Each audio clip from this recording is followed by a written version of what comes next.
Le prince Harry et Meghan Markle ont déclaré qu'ils se tenaient aux côtés du peuple ukrainien alors que la guerre se déroule en Europe.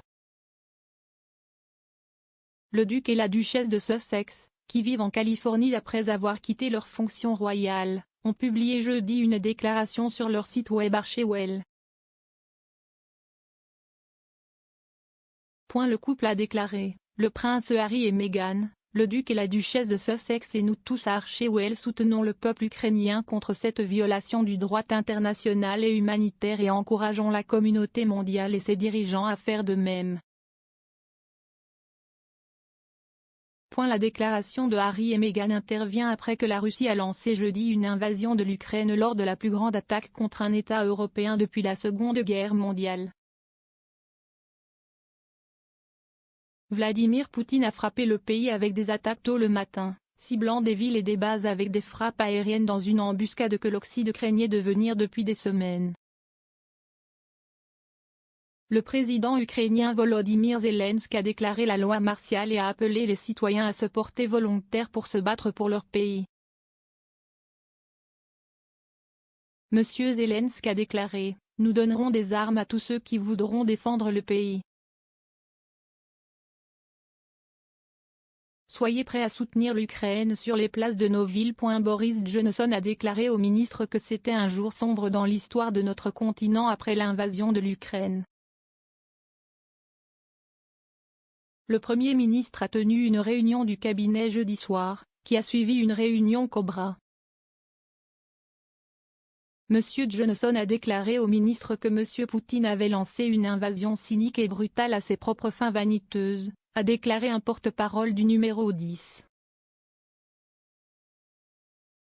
Le porte-parole a déclaré: « Il a déclaré que le Royaume-Uni pouvait être fier des mesures qu'il avait prises jusqu'à présent, en jouant un rôle de premier plan dans l'OTAN, en élaborant un ensemble de sanctions économiques sévères avec nos alliés et en fournissant des armes défensives mortelles au gouvernement ukrainien. » Il a dit au cabinet que l'armée ukrainienne ripostait au mépris des tentatives de Poutine d'assujettir l'Ukraine. Et il a souligné les protestations en Russie qui ont démontré que les actions de Poutine se heurteraient également à une résistance de l'intérieur de son propre pays. Le cabinet a également été informé par le président du Joint Intelligence Committee, Sir Simon Gass, et le chef d'état-major de la Défense, l'amiral Sir Tony Radakin. Le porte-parole a ajouté: « Le Premier ministre a conclu en disant que Poutine devait échouer et que le Royaume-Uni travaillerait avec ses alliés pour obtenir la restitution de la souveraineté de l'Ukraine. » Plus tôt dans la journée, M. Johnson a annoncé le paquet de sanctions économiques le plus important et le plus sévère que la Russie ait jamais vu. Dans un sombre discours à la nation à midi, le Premier ministre a déclaré que le monde ne pouvait pas rester les bras croisés et permettre que la liberté de l'Ukraine soit étouffée au milieu de l'attaque du Kremlin contre la démocratie et la liberté en Europe de l'Est et dans le monde. Il a déclaré qu'une vaste invasion avait été lancée par voie terrestre, maritime et aérienne et que d'innombrables missiles et bombes pleuvaient sur une population totalement innocente.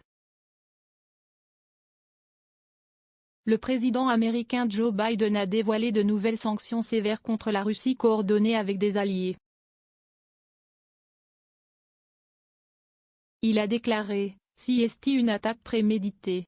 Poutine est l'agresseur. Poutine a choisi cette guerre. Et maintenant, lui et son pays en subiront les conséquences. » Cela survient alors que des manifestants sont descendus dans les rues du monde entier, de New York à Tokyo, contre l'invasion de l'Ukraine. Au Royaume-Uni, des centaines de manifestants se sont rassemblés devant Downing Street jeudi après-midi pour appeler à une action plus radicale de la part de la Grande-Bretagne et de la communauté internationale.